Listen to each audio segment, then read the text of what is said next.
Hey everyone! In this video I'll be showing you a few examples of how Astralis plays their default setup on the T side of Overpass.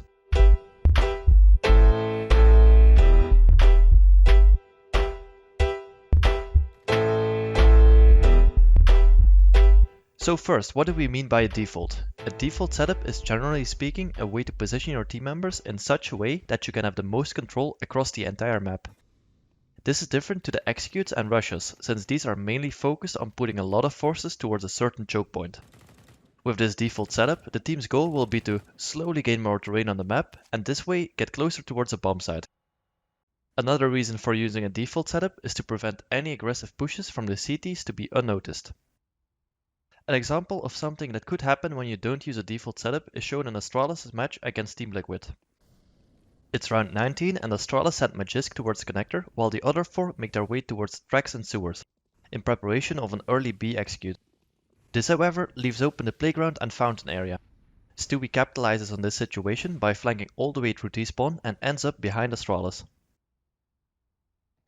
Once he finds them, he has an easy kill on Glaive and tries to convert it to Zipnix, but since Stewie didn't have a good weapon, he could only get one frag before going down. However, if Stewie did have a better weapon, this gap in the defense might have cost Astralis the round. Being at a disadvantage at that point, Astralis got lucky, because Device still managed to get a triple kill to secure them the round nevertheless.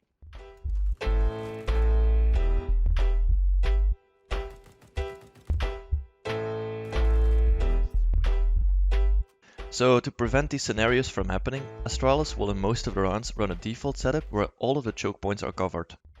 A perfect example of this is round 26. We can see Magisk, who is the connector player during defaults, use a smoke to extinguish the Molotov on ramp. This allows Glaive to push through and have control of any counter pushes coming from playground and fountain.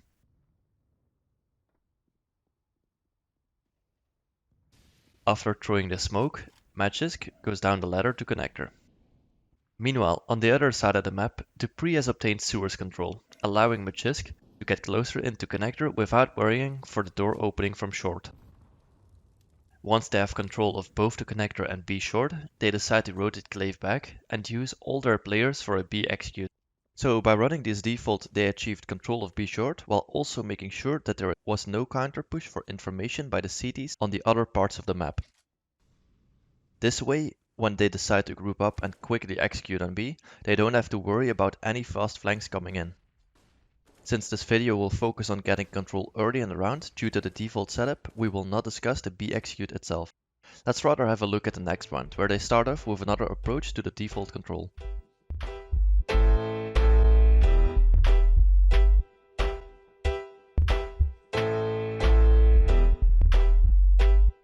In round 27, the default setup has the aim to obtain more control towards long.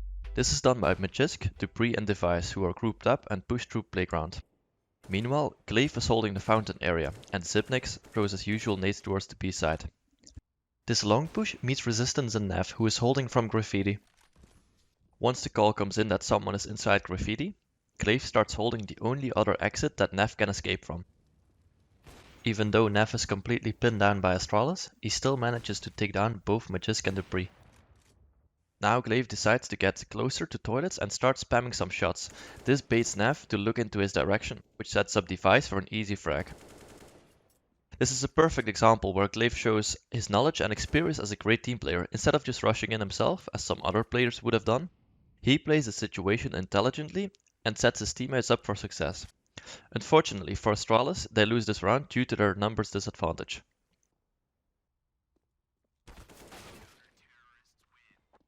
Alright, let's move on to the third example of how Astralis takes default control on Overpass. As usual, Magisk goes down into connector, peeking into the angle towards the stairs. In this round, Nitro decides to go for an early peek with the AWP and gets instantly shot by Magisk, who is happily challenging this angle with the creek. You could say Magisk was just quicker to pull the trigger and that won him the fight. But if you look closely, you'll see something else was going on here. A subtle detail to this peek by Magisk is worth mentioning. Let's pause the video from Nitro's POV right here and see how he pre-aims his shot. It is aimed at a tight angle for the players peeking close next to the wall. This is something most players will do, aiming at the left side of the connector, anticipating a peek from the T. However, Magisk already anticipated such a move and took an off angle to surprise his opponent. Due to the fact that Nitro peeks from closer behind the wall, his body will be visible sooner than Magisk, who is further away from the corner of the wall. This basic principle of peeking far away from a wall is well known, but the correct implementation of this makes a difference between good and great players. Enough about the shooting, let's have a look at what this means for the rest of the round.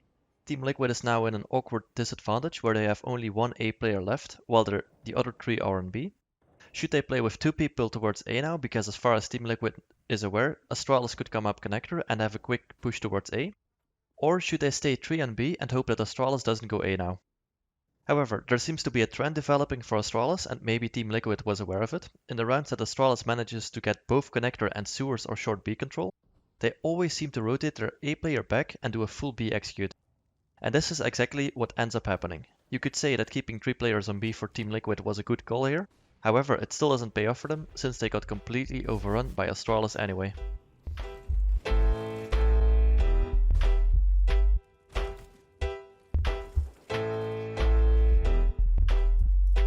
However, what happens if things go wrong early in the round? How do they come back from a disadvantage, such as a 4v5 situation where the first pick didn't go their way? For this scenario, we can have a look at round 29. They do an almost identical default as the one shown in the round before. This consists of Dupree taking sewers control, Zitnik holds the monster push and supports Dupree by throwing this flash, Magisk takes control in connector, Device is in playground holding any long pushes, and Glaive holds the fountain area. However, this round Dupree gets killed by Elish, who got boosted in connector, putting Astralis in a 4v5 situation. Even though Magisk was holding the connector angle, the boost from Team Liquid went unnoticed, since they did it from the stairs behind the wall. Remember we talked about the trend that if Astralis get B short control, together with connector, that they did an execute on B shortly after? Well, since they lost this B short control, they instantly adapted the situation by quickly and sneakily pushing middle without stopping. They catch Team Liquid by surprise, since they have a 4 people stack on B. From Team Liquid's point of view, the stack kind of makes sense. Remember that previous round we saw, where Team Liquid got overrun on the B? That might have been in their heads this round, since they lost almost all of their rounds on CT by B executes from Astralis. But also, if you look back at the round, Elite and F were in mid about 15 seconds before Astralis showed up in that area. This information, or rather lack of information, might have pushed Team Liquid to make the decision of stacking B. But Glaive's strat calling seems to be always one step ahead of Team Liquid's plans, this time again managing to outplay them by just showing up at the correct bomb site at the right time. And that's it for the video guys, thanks for watching, I hope you liked it. Always feel free to post in the comments what you want to see next. Is there a specific team or map that you want to see? Let me know and I'll be working on more of these videos in the future.